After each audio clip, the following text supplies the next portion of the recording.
Bismillahirrahmanirrahim. Assalamualaikum warahmatullahi wabarakatuh.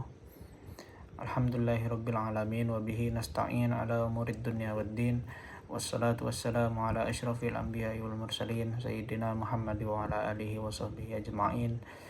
Wala hawla wala quwata illa billahil aliyyil azim, amma ba'du. Yang terhormat Bapak Dr. Asep Maulana SPD MPD selaku dosen pengampu mata kuliah Terjemah Fauriyah.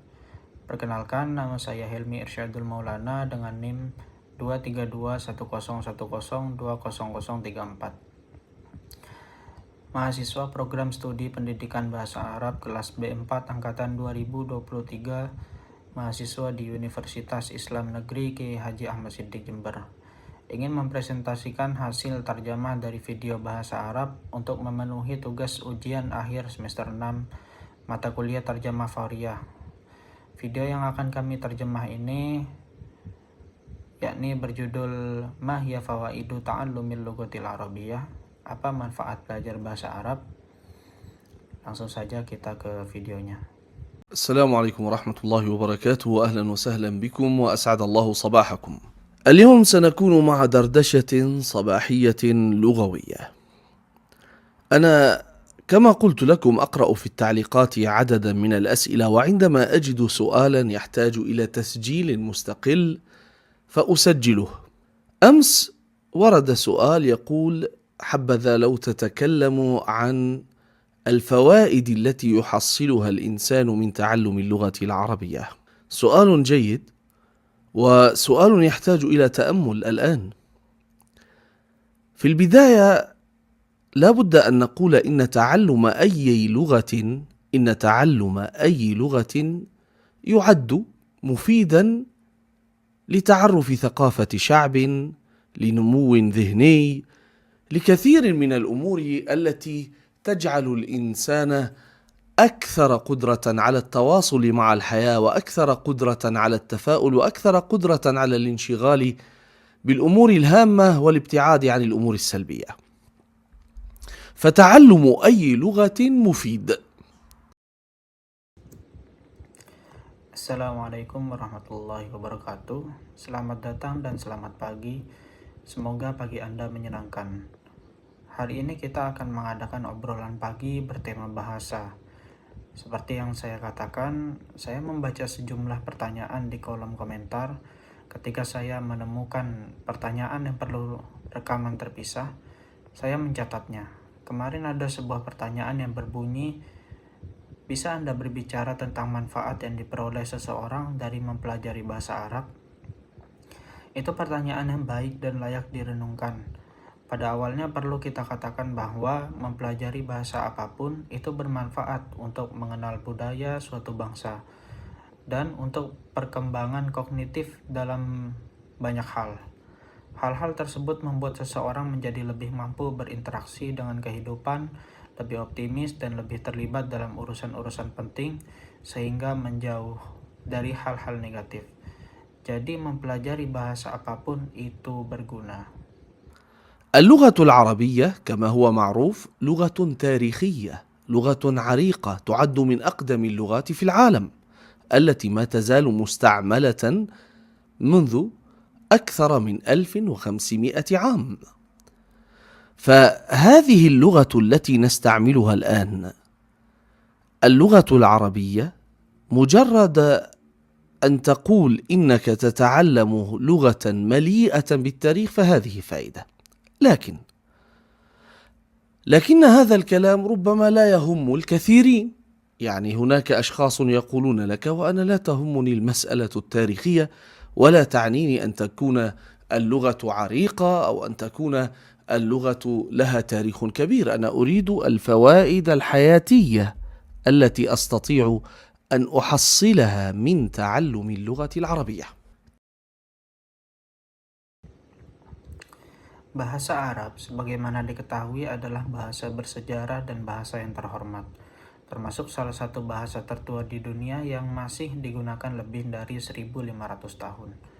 Ketika Anda mengatakan bahwa Anda mempelajari sebuah bahasa yang kaya sejarah, itu sudah merupakan sebuah manfaat tersendiri. Namun, pernyataan semacam ini mungkin tidak menarik bagi semua orang, Ada orang yang berkata, saya tidak peduli soal aspek sejarahnya, saya tidak butuh bahasa yang berakar lama atau punya sejarah besar. Saya ingin tahu manfaat praktis yang bisa saya peroleh dari belajar bahasa Arab. تعلم اللغات يكون لأغراض متعددة. أنت عندما تريد أن تتعلم أي لغة من اللغات فهناك غرض من تعلم هذه اللغة، وهذه الأغراض عامة ويندرج تحتها الكثير من النقاط والكثير من الفروع. إما أن يكون الغرض دينيا، أو أن يكون اقتصاديا، أو أن يكون ثقافيا، أو أن يكون سياسيا. اللغة العربية بالنسبة للغرض الديني هي مرتبطة ارتباطا وثيقا بدين عظيم هو الدين الإسلامي، فالذي يريد أن يتعلم الدين الإسلامي أو يريد أن يتعرف على الإسلام ربما يكون من غير المسلمين ويريد أن يتعرف على هذا الدين. الترجمات لن تعطيه صورة الدين ولن يفهم الدين بشكل دقيق إلا إذا فهم اللغة العربية، وخاصة أهم مصدر تشريعي وأول مصدر للتشريع وهو القرآن الكريم، الذي وصفه الله عز وجل بقوله: وهذا لسان عربي مبين، أي أن القرآن جاء بأفصح الكلام العربي.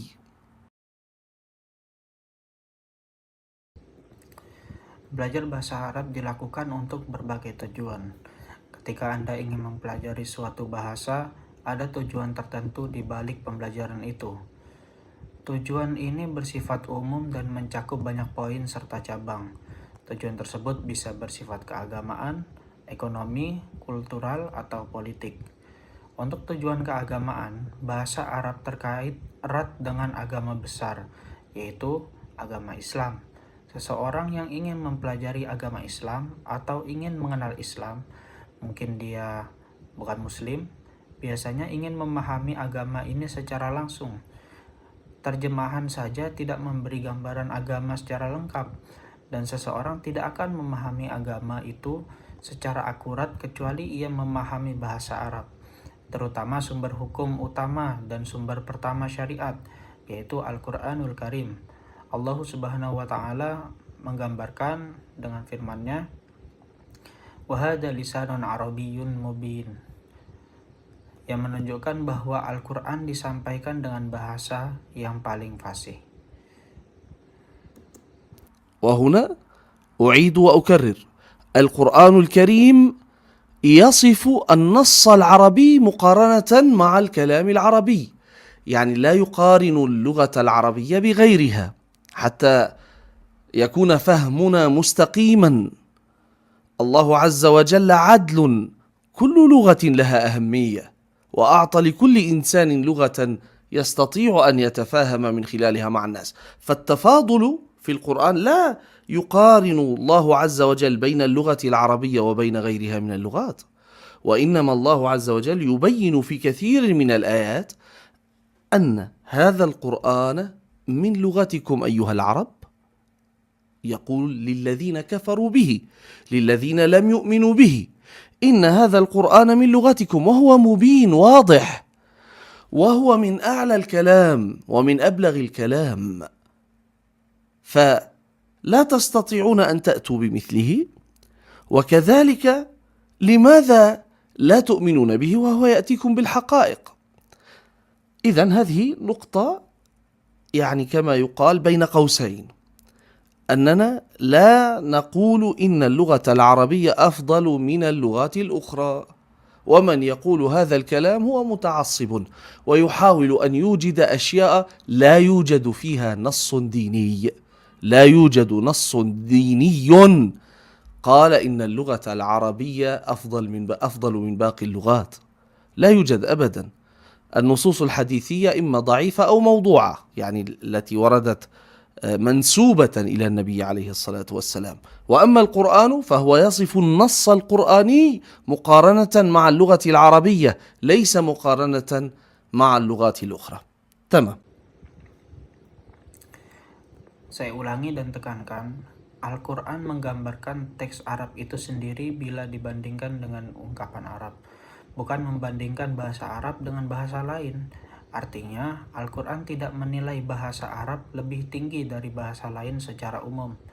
Allah Subhanahu wa Ta'ala menegaskan bahwa setiap bahasa memiliki nilai dan Allah memberi setiap manusia bahasa untuk saling memahami.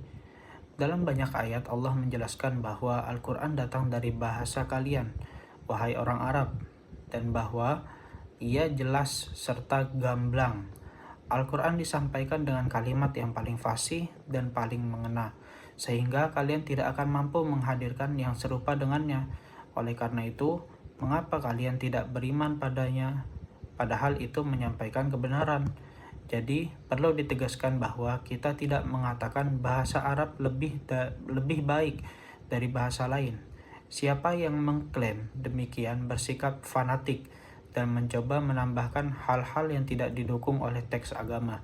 Tidak ada nas syar'i yang menyatakan bahwa bahasa Arab lebih unggul dari bahasa lain. Hadis sahih yang mengatakan hal itu umumnya lemah atau palsu. Sedangkan Al-Quran menggambarkan teksnya dengan perbandingan terhadap ungkapan Arab itu sendiri, bukan terhadap bahasa-bahasa lain. نعود إلى موضوعنا.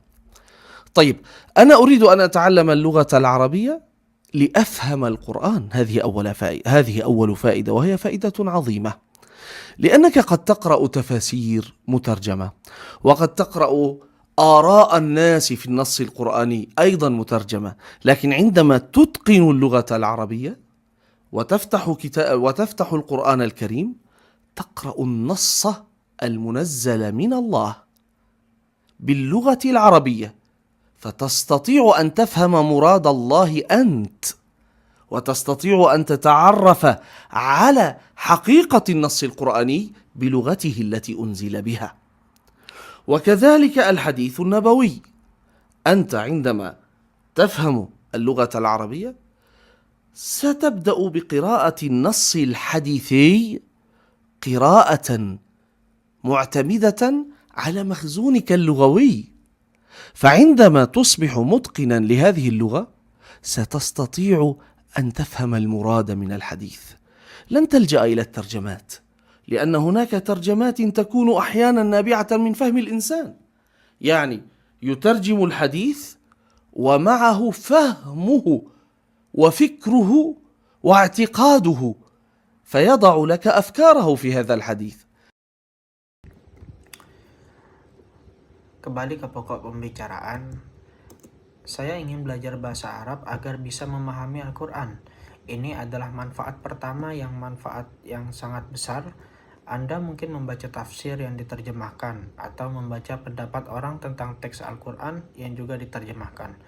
Namun, ketika Anda menguasai bahasa Arab dan membuka Al-Quran dengan teks aslinya yang diturunkan oleh Allah, Anda dapat memahami maksud Allah sendiri.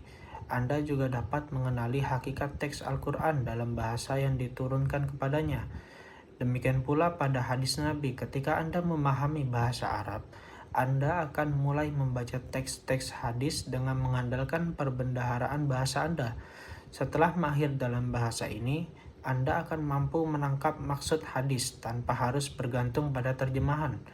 Sebab ada terjemah yang kadang lahir dari pemahaman pribadi penerjemah, sehingga ia menerjemahkan hadis disertai pemikiran dan keyakinannya lalu menaruh gagasannya dalam terjemahan tersebut. لكن أنت عندما تقرأ الحديث النبوي باللغة العربية وتستطيع أن تفهمها، فهذا يعني أنك تستطيع أن تفهم الدين من مصادره. ثم بعد ذلك تأتي الكتب الفقهية وكتب التفاسير وكتب علوم الحديث. أيضا إذا أردت أن تتبحر بها، هناك من يريد أن يكون مختصا في العلوم الشرعية، فعندما يكون متقنا لهذه اللغة فإنه ستسهل عليه مهمة إتقان هذه العلوم. ستصبح هذه العلوم سهلة الفهم عليه، وسيصبح طريقه ممهدا إلى التوسع فيها وإلى التأليف فيها. Ketika Anda membaca hadis Nabi dalam bahasa Arab dan mampu memahaminya, itu berarti Anda bisa memahami agama dari sumber-sumbernya secara langsung. Setelah itu, barulah datang buku-buku fikih, tafsir, dan ilmu-ilmu hadis. Jika Anda ingin mendalaminya, penguasaan bahasa Arab akan mempermudah jalannya. Bagi mereka yang ingin menjadi spesialis dalam ilmu syar'i, penguasaan bahasa Arab menjadikan tugas memahami ilmu-ilmu tersebut lebih mudah. Ilmu-ilmu itu akan terasa sederhana, mudah dipahami, dan jalan Anda akan terbuka untuk memperluas kajian serta menulis karya di bidang itu. وهذا ستجدونه عند الدارسين للإسلام سواء من المسلمين أو من غير المسلمين، من الذين أتقنوا اللغة العربية. ستجدون آراءهم عقلانية أكثر، ستجدونهم يتكلمون بعدل أكثر، وستجدونهم أيضا يتكلمون بمنطق علمي يوافق العلم ويوافق الحق أكثر. إذن هذه هي النقطة الأولى في أهمية تعلم اللغة العربية للغرض الديني. Hal ini dapat Anda lihat pada para pengkaji Islam, baik dari kalangan Muslim maupun non-Muslim. Mereka yang menguasai bahasa Arab biasanya memiliki pendapat yang lebih rasional, berbicara dengan lebih adil, dan menggunakan logika ilmiah yang selaras dengan ilmu dan kebenaran. Jadi inilah poin pertama tentang pentingnya mempelajari bahasa Arab untuk tujuan keagamaan. الآن ننتقل إلى الغرض الاقتصادي. الآن نحن كما يقال الشمس لا تغطى بغربال، وتوضيح الواضحات من المهلكات. لا شك أن اللغة الإنجليزية هي لغة العمل في العالم، وهي اللغة المطلوبة أولا، ومن يتقن اللغة الإنجليزية فرص عمله حتى في تعليم اللغة العربية أكثر. يعني أنا لو كنت أعلم العربية بالإنجليزية سيكون انتشار القناة أكثر وعدد المشاهدات أكبر، لأن هناك عددا هائلا من الناس في بلدان العالم كله يسعون إلى تعلم اللغة الإنجليزية. طبعا المتحدثون باللغة الإنجليزية ليسوا هم الأكثر في العالم، لأن هناك لغات أخرى يتكلم بها أناس أكثر، لكن نتحدث عن إقبال غير الناطقين بها إلى اللغات، فأكثر المقبلين على تعلم لغة غير لغتهم يقبلون على اللغة الإنجليزية.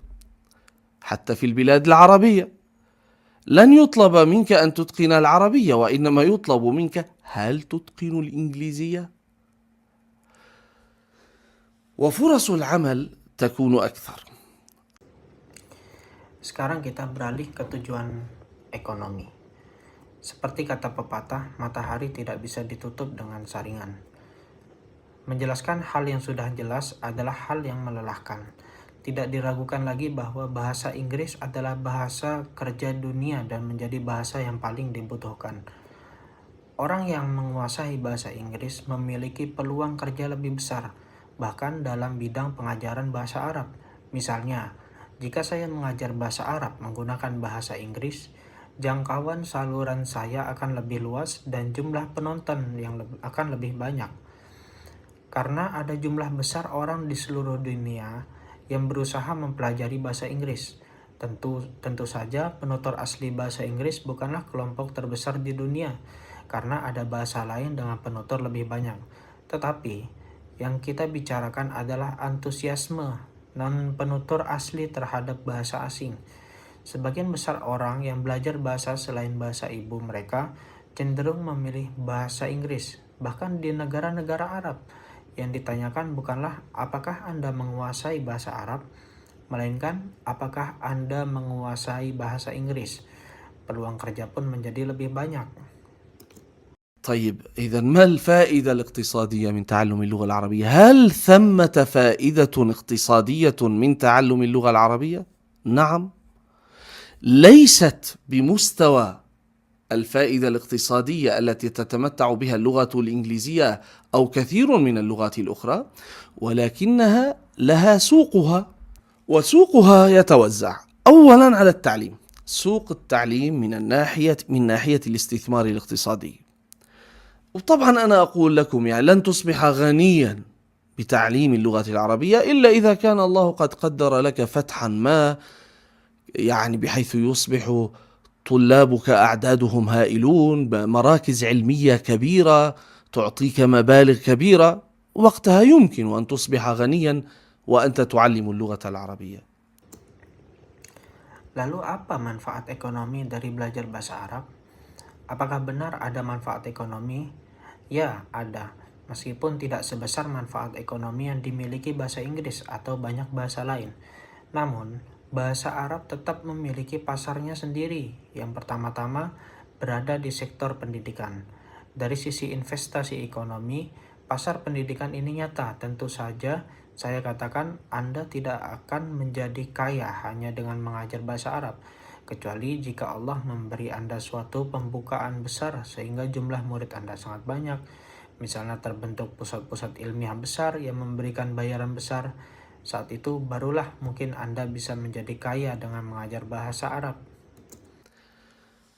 لكن بشكل عام لن تكون فقيرا، لن تكون معدما إذا مارست وظيفة تعليم اللغة العربية لغير الناطقين بها أو للناطقين بغيرها أو حتى للناطقين بأهلها، من أهلها للناطقين بها، يعني أقصد للناطقين بها وليس للناطقين بأهلها، أقصد أهلها الناطقين بها.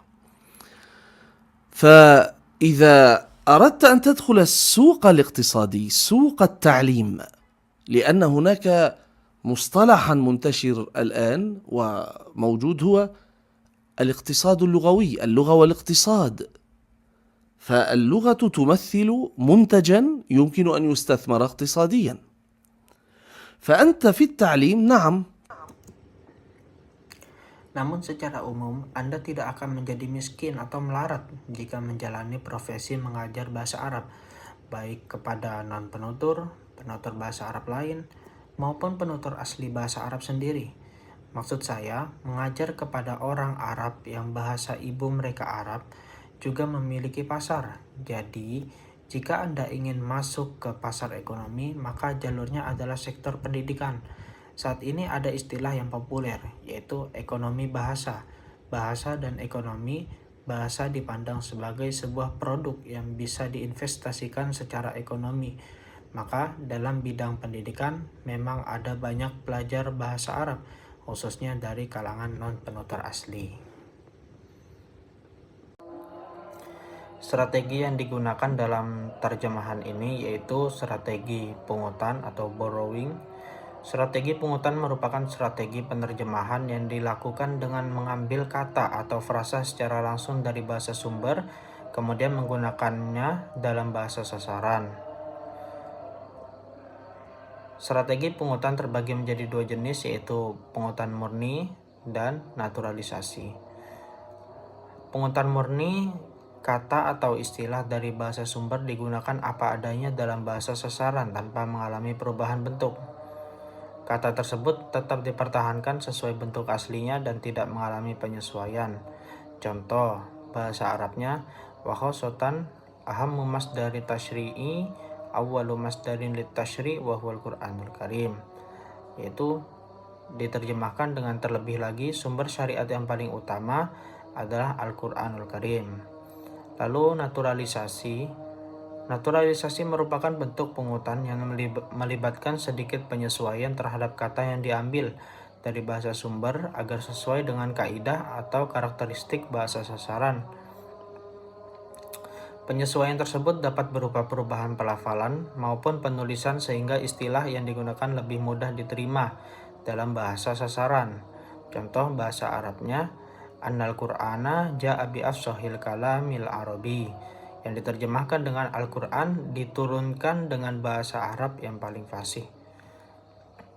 Strategi yang kedua yaitu ekspansi atau penambahan, yaitu teknik penerjemahan yang dilakukan dengan menambahkan unsur informasi tertentu ke dalam hasil terjemahan.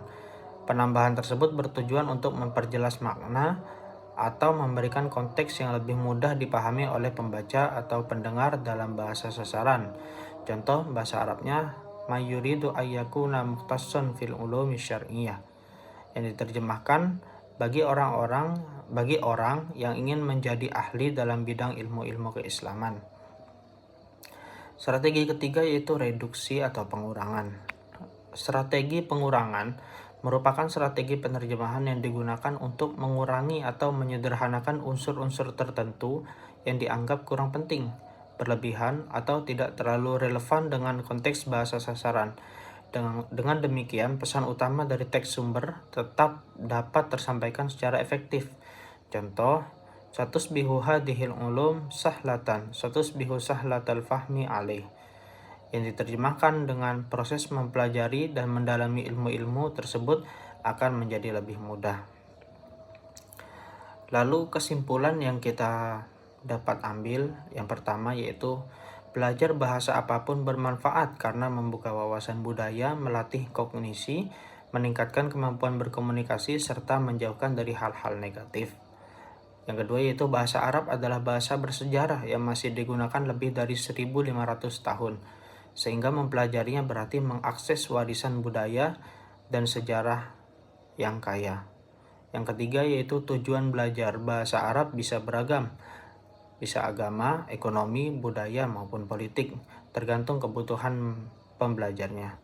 Yang keempat yaitu manfaat terbesar bahasa Arab dalam aspek agama adalah memahami Al-Quran dan hadis secara langsung tanpa bergantung pada terjemahan yang sering membawa interpretasi pribadi penerjemah.